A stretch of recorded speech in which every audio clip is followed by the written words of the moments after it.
is that within those choices, we have increased funding year on year.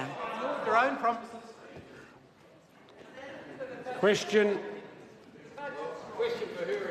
Question number 5, Darroch Ball. Thank you, sir. To the Minister of Police, does she stand by all her statements regarding police numbers and allocation of police resources? Mr. Speaker. Honourable Paula Bennett. Yes. Supplementary.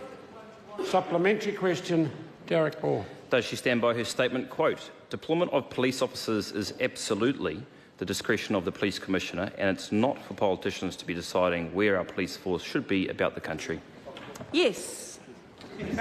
Good. Supplementary question, Darroch Ball. Why then did Minister Tolley stand up in their House yesterday and acknowledge that the Police Association need more youth aid officers in order to do their job, given the pending increase in youth court age, saying, quote, that's what this government intends to do, end quote, or was Minister Tolley in no position to make those guarantees? Mr. Speaker. The Honourable Paula Bennett. It's entirely appropriate to say that we need more youth aid officers if we're putting up the age from 17 to 18. That's not saying where they're going to be deployed, which is what certainly is not the role, but to say that we need some more officers is completely within the remit. Supplementary.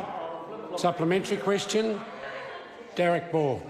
Has the Minister had conversations with the Minister of Social Development promising allocation of personnel to youth aid in order to cope with the increased demands with an increase in the youth court age? If not, why not?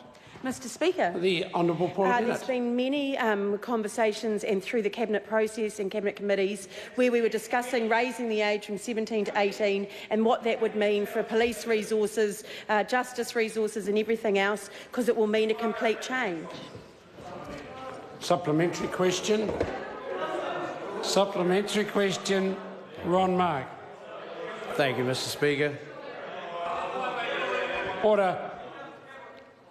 They love me. Ron Mark, They love me. supplementary question. To the Minister, given that the Police Commissioner told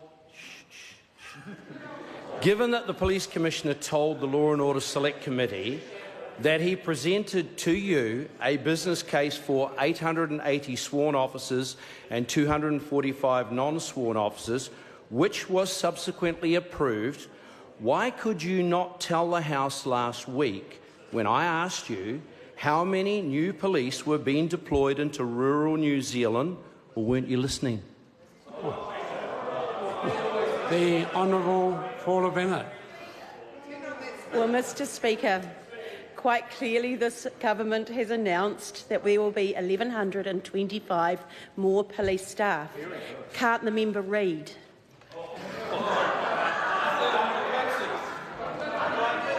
Point of order?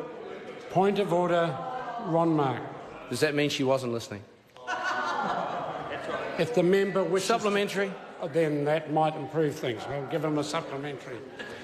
To the Minister, if you received a business case for extra police from the Police Commissioner, as he said you did, why can't you tell the House how many police you have funded for places like Northland, Horowhenua and Rangitikei? The Honourable Paula Bennett, without bringing me into the question or the answer. Thank you, sir.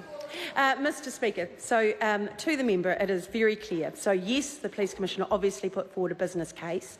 No, the Police Commissioner in that business case did not specify which numbers would be going exactly into which district, which I've said many times. What will happen now is that the Police Commissioner is out talking to those district commanders, doing an analysis of what the needs are in the different areas within their districts, and they will then be deploying them as the need is.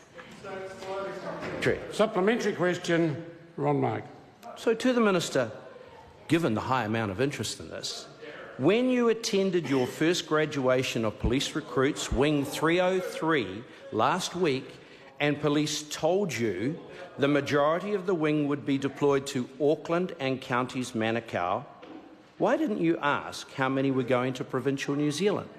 Mr. Again, Speaker. I didn't attend a graduation service, but I'll allow the Deputy Prime Minister to answer the question. Mr. Speaker, I did attend my first graduation last week, and what an impressive 39 they were. They are actually going to be going to all districts, I believe. I asked actually each of them where they were going and what they and how much they were looking forward to it, and they were very proud, as were their families. Supplementary. Supplementary question, Ron Lark. Thank you, Mr. Speaker. To the Minister, when the Minister announced the extra 880 new uniformed and 245 non-sworn staff over the next 4 years, why did the Minister not tell New Zealand police were also laying off 200 police staff this year, or does the gagging order applied to them also apply to the Minister? Mr. Speaker. The Honourable Paula Bennett. Mr. Speaker, I categorically say that 200 police officers will not be laid off this year. The member has his facts completely and utterly wrong and should be careful who he speaks to. Question number 6, Dr Parmjeet Palmer. Thank you, Mr. Speaker.